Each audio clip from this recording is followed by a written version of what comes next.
There was like two Ed Geins. There was the one that was out there during the day, and then there was the one at night that was digging up the graves.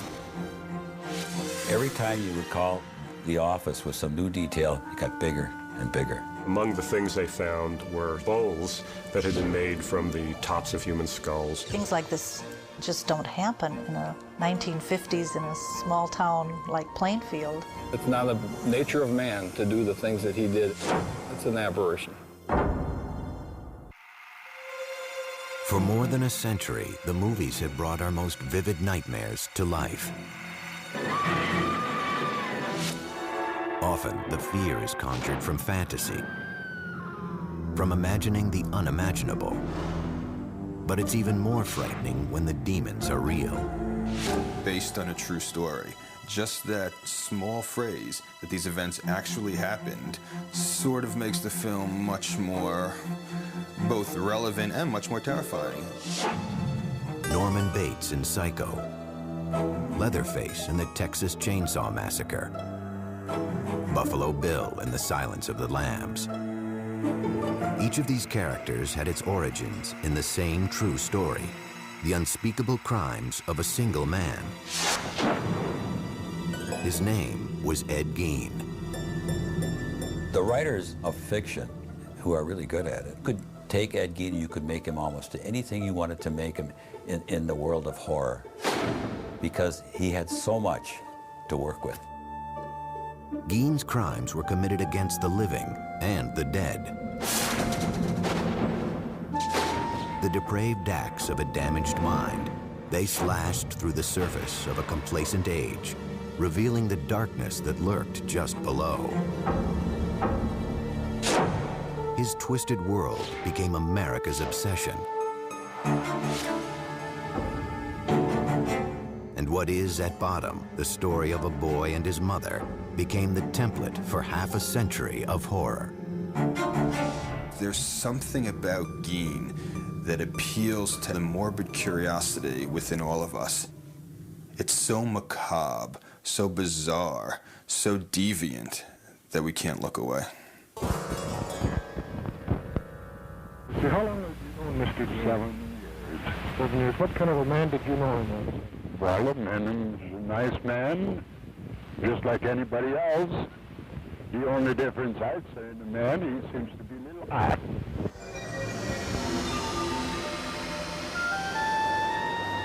No one ever claimed that Plainfield, Wisconsin was a small-town paradise.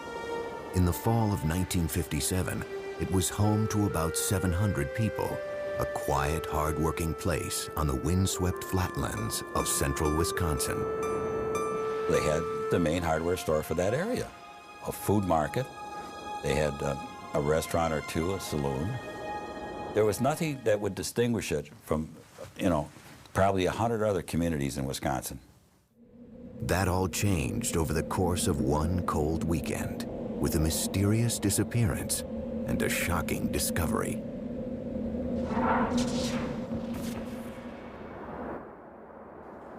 Saturday, November 16th marked the beginning of an annual Wisconsin ritual.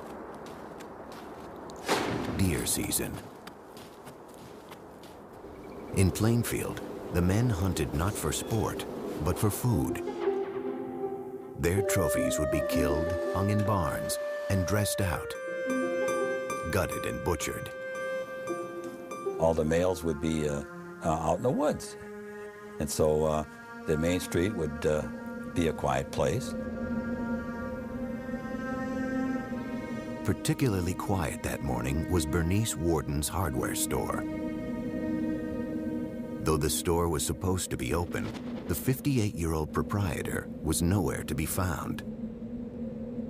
I lived across the street from the hardware store where Bernice Warden ran her business. I believe it was in the afternoon. People were starting to wonder why the store was locked and where was Bernice Warden. So her son came back from deer hunting himself and found that the place was a mess. There was blood all over the floor, and they started to investigate what might have possibly happened to her. Interviewed by police, Bernice Worden's son mentioned a frequent customer who'd been in just the day before to check on the price of antifreeze. Ed Gein, a 51-year-old bachelor who lived in an isolated farmhouse outside of town. Everybody had a role to play in this town. And I think that Ed Gein was recognized probably not as the village idiot, but as a village oddball, I would say. That evening, about 2 hours after Bernice Worden was reported missing, Sheriff Art Schley headed out with another deputy to Ed Gein's farm. If you ever wanted to have a Halloween party, that would be a great place for it. It was a spooky house out in the edge of town, and it was dark, and there wasn't a sign of life there. The doors of the house were locked, so the officers decided to take a look inside the woodshed. They went in investigating with flashlights. It was pitch black because there was no electricity and no lights. And one of the lawmen felt something bump against his shoulder. He turned, shined his flashlight on it, and indeed, there was Bernice Worden hanging from the rafters, upside down with her head off and gutted like a deer. Ed Gein was taken into custody that night. As he sat quietly in his cell at the Waushara County Jail, police continued to search his woodshed and then cautiously ventured into his home. Inside, they would discover a horrific scene. Bernice Worden's gutted carcass, it turned out, was only Ed Gein's latest grim creation.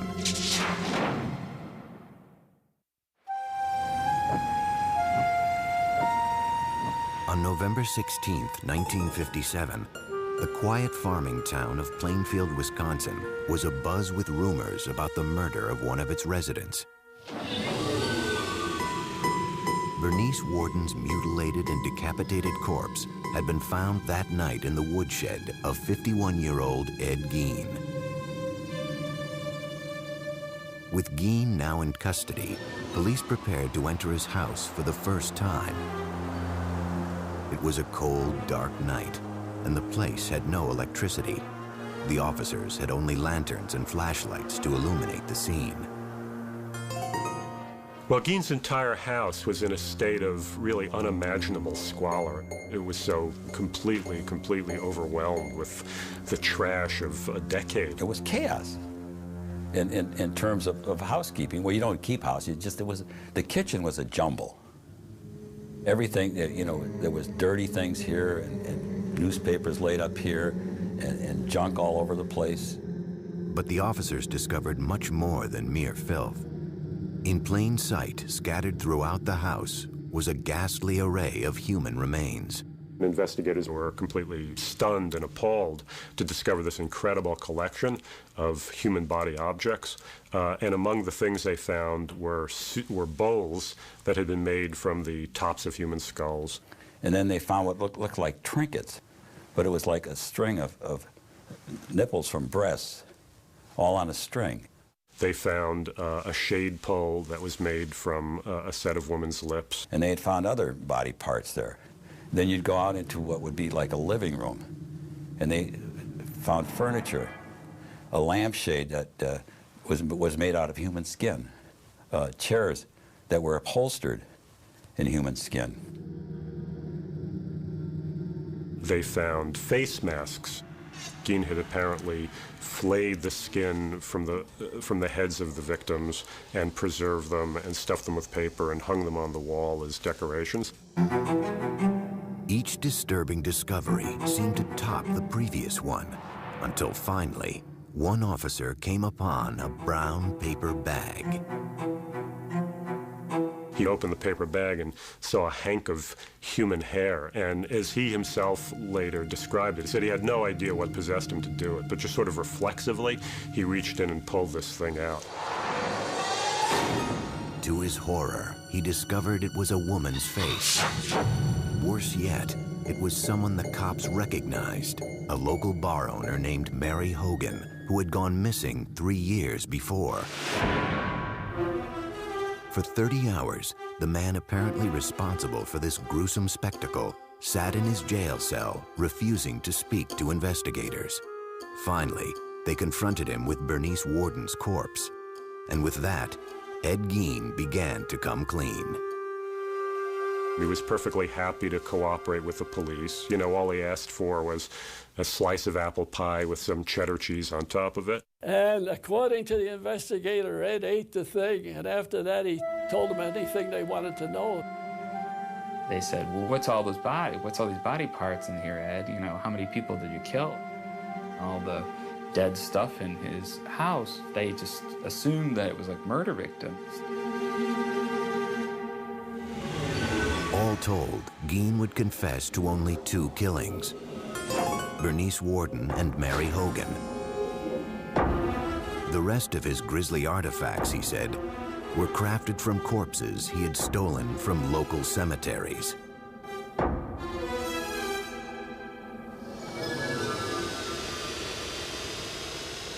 Plainfield woke up that Sunday morning to find out what had been living in their community for all these years, and that was Ed Gein. My dad, he couldn't tell us what had happened. He just said, I want you to come in and watch the news tonight with me. And the news came up on the television. He was the person. I just said to my dad, oh my gosh, that's Ed. We were all upset. We were all devastated. We were horrified about what had happened. It was a terrible, horrible thing. It was just such a complete shock, I guess. It was something that was a little bit difficult to talk about. It wasn't just the murder of Bernice Worden that was so disturbing. It was the other terrible things that he did that was upsetting so many people. I mean, this is a guy who had been living in their community almost all his life and been a babysitter for their children, had been eating at their table. Well, look what he did and how he did. They couldn't believe it. Well, I figured he was just perfectly harmless and rather simple. Plainfield's shock would soon be America's. Almost immediately, hordes of reporters descended on the town. It was the beginning of Ed Gein's transformation from anonymous psychotic to cultural icon. And it could all be traced back to the story of his childhood. Because in the words of Norman Bates, a boy's best friend is his mother. In November 1957, the gruesome tale of Ed Gein was making headlines across America. The country's morbid fascination with the man the papers were calling the Mad Butcher of Plainfield was not lost on author Robert Bloch, who was living in Wisconsin at the time. It was exactly the time that the Gein case was breaking in the newspapers, and Bloch immediately recognized that it would be a wonderful basis for a horror story. The result was Bloch's 1959 novel, Psycho, which Alfred Hitchcock would bring to the big screen the following year. The story of Psycho is the story of Norman Bates, a single, deeply disturbed mama's boy, for lack of a better word, who runs a hotel and murders unsuspecting young women who cause him to have any sexual urges or impulses. One of the main things that Bloch took from the Gein case was the psychological relationship between Norman and his mother, which very much parallels that between Annie and his mother. Augusta Gein had been dead 12 years when police entered the house she had once shared with her son. As they worked their way from room to room, searching for clues that might explain what would drive someone to commit such crimes, they came upon a doorway that had been boarded up.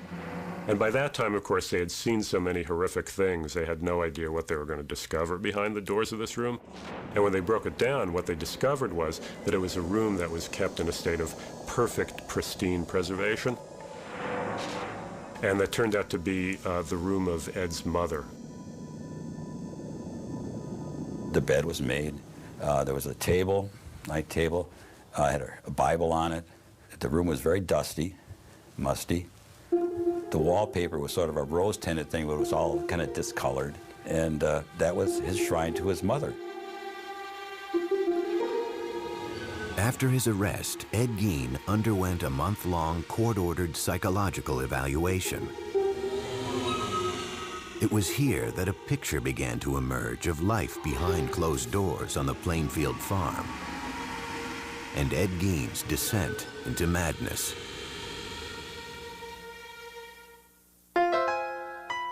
Born in 1906 in La Crosse, Wisconsin, Edward Theodore Gein was the son of an alcoholic grocery store owner and a strong-willed, God-fearing housewife.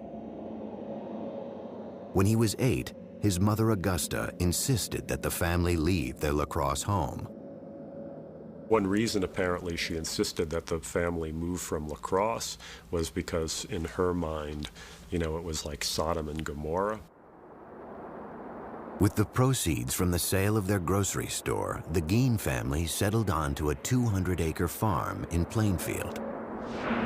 Isolated, the family dynamic grew stranger and stranger. Mr. Gein had a very strange relationship with his mother. It was a love-hate relationship. He listened to her and worshipped her and followed her very closely. She was religiously devout, if not fanatical woman. Very, very domineering, very, very strong-willed. I mean, she completely dominated her husband, as well as her 2 sons, Gein and his brother Henry. Augusta would preach a lot out of the book of Revelations that said that women were whores, women were tramps, women were definitely evil beings out to, hurt people. The Gein household really became a sort of breeding ground for psychopathology. You have these 4 people stuck together, completely under the sway of this woman. So it really becomes an incubation place for madness.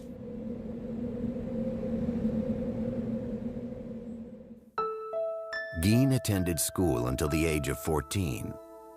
An unremarkable student, his IQ would later be tested as average. And when he finished school at approximately 7th grade, he just went home then and worked on the farm there. So he did not have contact with the outside world, shall we say, to any extent. In 1940, when Ed was 34, his father died of a heart attack. Now it was just Ed, mother, and older brother Henry. I think Henry was probably a genteel man who worked hard on the farm and tried to please his mother as well. But he wasn't Ed. He had his own ideas of how his life should be led. In May 1944, Henry and Ed found themselves battling a brush fire on their property. According to Ed, the fire got out of control and he lost sight of his brother. He went for the police, and though he told them he didn't know where Henry was, he was able to lead them straight to his brother's dead body. I've heard rumors that there were bruises on Henry's head that weren't ever explained away. But at the time, it was such a big tragedy for the family, it just became, well, they've already been through enough. Ed and Mother were now alone, but their union would be short-lived. Just months after burying her son Henry, Augusta suffered a stroke that left her partially paralyzed. When Mother became ill, had a stroke, and was paralyzed, he cared for her very closely and literally, seemingly worshipped the ground she walked on. Sometime in 1945, Augusta Gein suffered another stroke. She died that December, a devastating blow to her 39-year-old son. His mother had completely undermined his manhood in every way. And at her funeral, he was reacting like a little schoolboy who had just lost his mommy, you know, and just crying hysterically. Everything that he knew in the world seemingly was gone. That was his one link with sanity that was remaining at that point.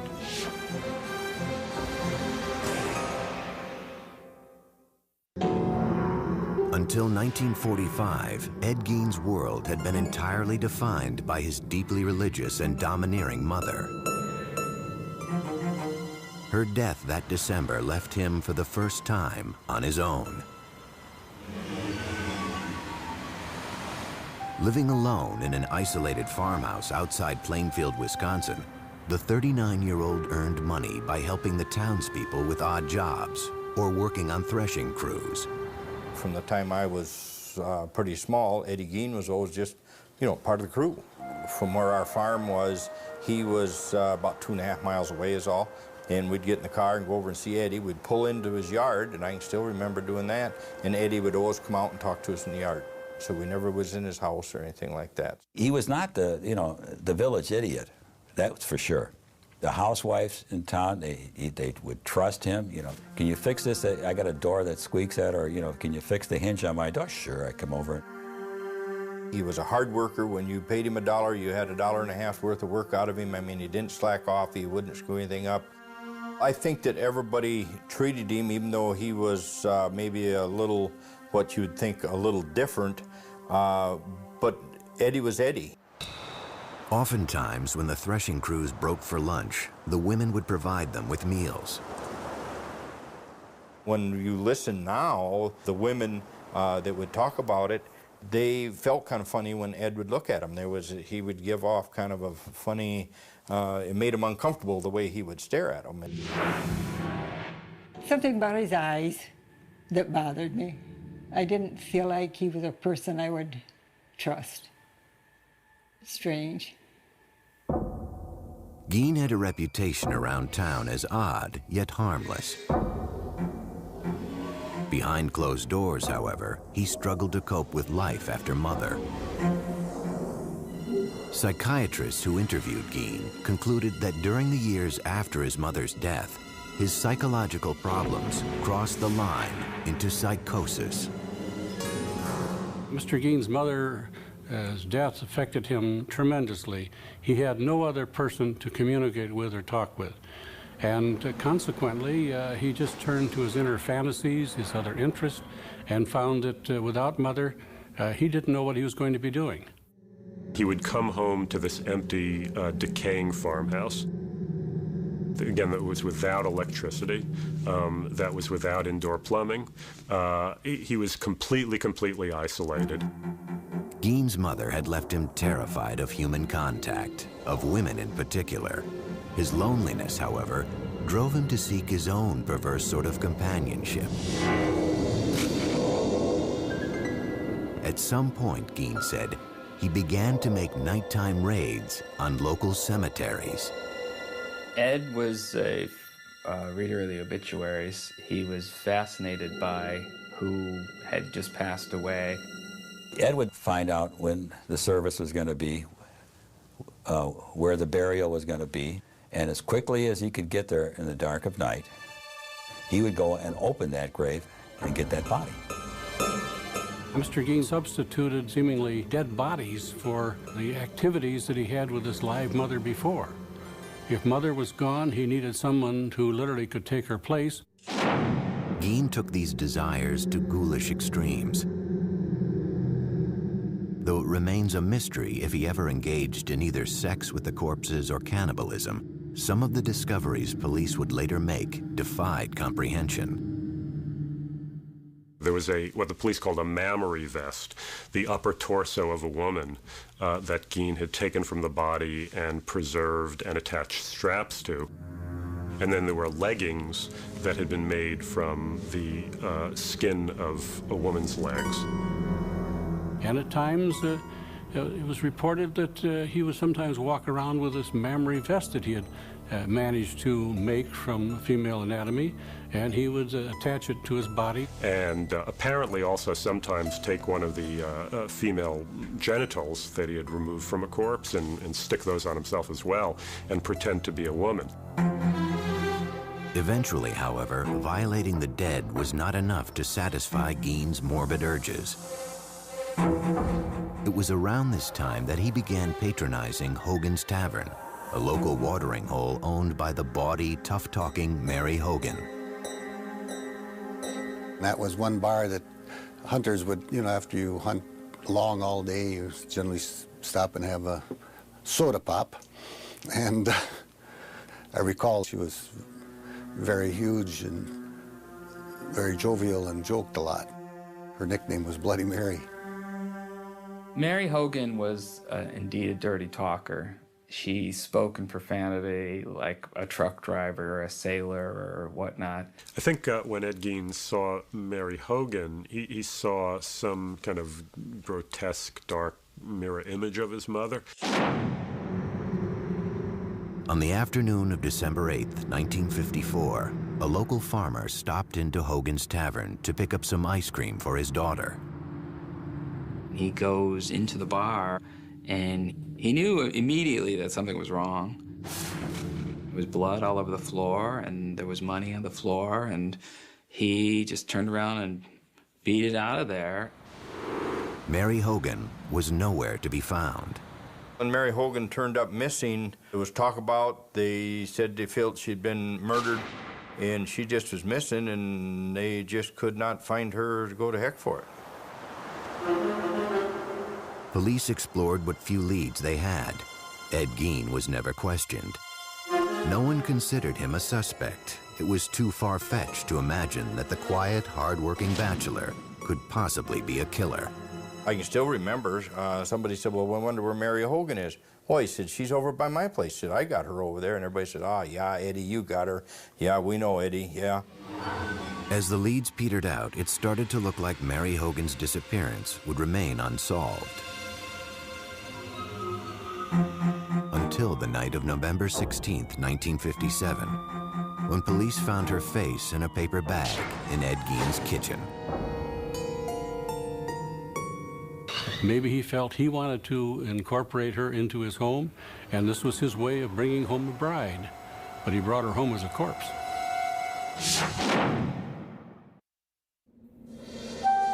As 1957 drew to a close, the people of Plainfield, Wisconsin were still reeling from the nightmare visited on their town. Ed Gein had been charged with the murder of hardware store owner Bernice Warden. But the discovery of his many other hideous offenses had brought instant infamy to Plainfield, along with a horde of reporters from around the world. This was the crime of the country at this particular November in 1957. And it just brought in basically the Western world's press. Had you ever been in the man's house? No, sir. Never been in there. I'd like to talk now. Your name? As the incident wore on and it became so much a front page issue that lots and lots of people were saying, when can it just die down? When can it go away? It was disturbing to the population. We didn't really appreciate all of the media attention. I was stopped on the street once by a reporter from England, but I just said that I had nothing to say and no comments to make and walked on. Outside of Plainfield, a different kind of response was taking hold. The spread of what came to be known as Gein humor. Well, I believe that the jokes sort of was an outlet for how everyone felt and the fear that they felt. One of them was, what was Ed's favorite dessert? And he says, lady fingers. Ed Gein gave his girlfriend a present on Valentine's Day. It was a box of farmers' fannies, you know. There were actually people thrown out of the restaurant in Plainfield for going and ordering Gein burgers and things. Just a whole spectrum of those kinds of sick humor jokes that You couldn't think of them fast enough to respond to the one that would be given to you. On January 6, 1958, hearings began to determine if Ed Gein was competent to stand trial for Bernice Worden's murder. Doctors who had evaluated Gein testified that he suffered from schizophrenia. They said he was prone to hallucinations and delusional thinking and believed he was an instrument of God with the power to raise the dead. You know, he'll talk about the most incredible, extraordinary horrors that are totally inconceivable to any normal person, but he does it in the tone as though he's talking about going to the grocery, you know, to buy his provisions for the week. In the end, the doctors said it all came back to Mother. This is the duality of Gein. You know, part of it was a desire to have the physical presence of his mother back with him in that home, whereas obviously another part of the motivation had to do with desecrating the corpse.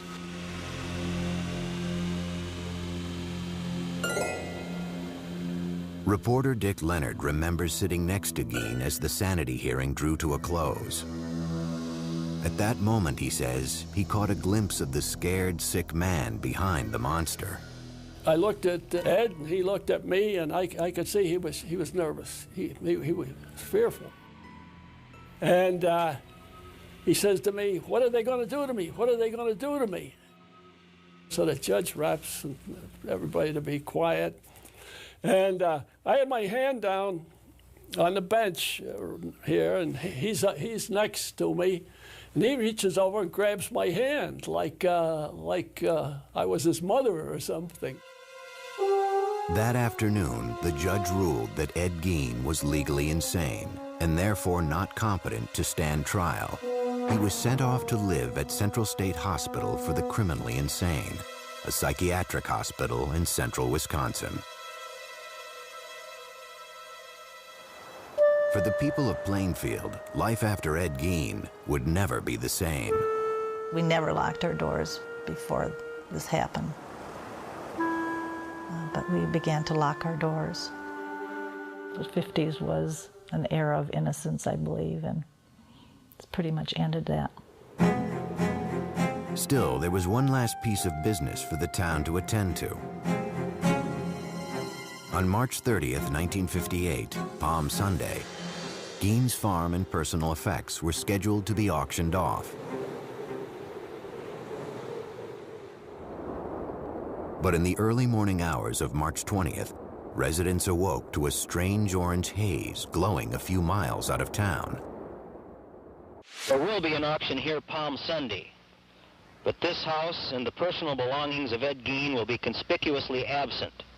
Call it an act of God or whatever you will. The main attraction will be missing, reduced to a mass of rubble by a mysterious fire. News of the fire reached Gein himself later that morning. I went to Ed's room and I told him that his house had burned down. And he made a gesture just as well, the exact words that he said. In the end, after a brief investigation, the cause of the blaze remained a mystery. Residents of Plainfield were just happy the place was gone. The people in Plainfield were so happy that this house burned down and this was going to go away. We weren't going to be bombarded by the media. We were not going to be having tourists come to Plainfield to see Ed Gein's horror house. The auction of Ed Gein's estate still took place as scheduled on March 30th. Gein's grisly handiwork was not up for sale. All the human remains had been shipped off to the Wisconsin State Crime Lab. Yet that didn't stop hundreds of curiosity seekers from descending on the farm. One of the things sold at the auction was Ed Gein's car, which a very enterprising carny type immediately purchased and started to take on tour. Ed Gein's car used to show up at county fairs, like an exhibit, you know, like the two-headed cow or, you know, the bearded person. so that that would be an exhibit, and you could put a tent around it and charge admission. At Central State Hospital, staffers soon came to view Ed Gein as something of a model patient. Ed was a quiet individual. He'd go and sit in the corner in the day room. And, we had some nice lounge chairs out there, and he'd read the paper there. He wouldn't converse too much with other patients. I can remember we used to play cribbage together out in the day room. There were, however, times when Gein behaved oddly. When it got, say, full moon, he would talk about women, what he'd like to do to them, and just ramble on and on, just like very incoherent. And then as the full moon dissipated, he would get more back to normal. But he always had that glint in his eye that you kind of figured there was something there that was wrong.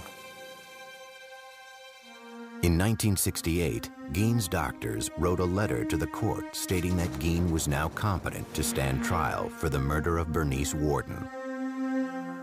When he walked into the courtroom, there was dead silence. It was just, I mean, you could hear a pin drop. And then he walked in and he stopped a little bit and he bowed his head to the audience. After a 9-day trial, the judge found him guilty. The 62-year-old was sent back to Central State to live out the rest of his days. In time, Ed Gein's macabre fame would fade, yet his twisted saga would never lose its capacity to shock or its power to provoke our deepest fears.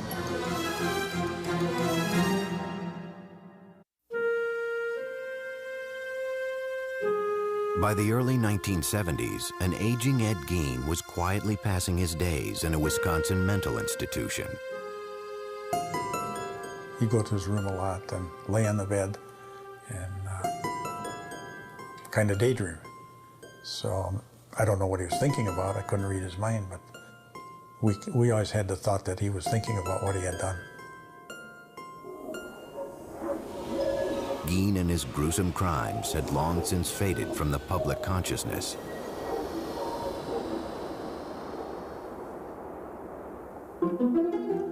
Yet the story of the so-called Mad Butcher of Plainfield had firmly taken root in the darkest reaches of the American psyche.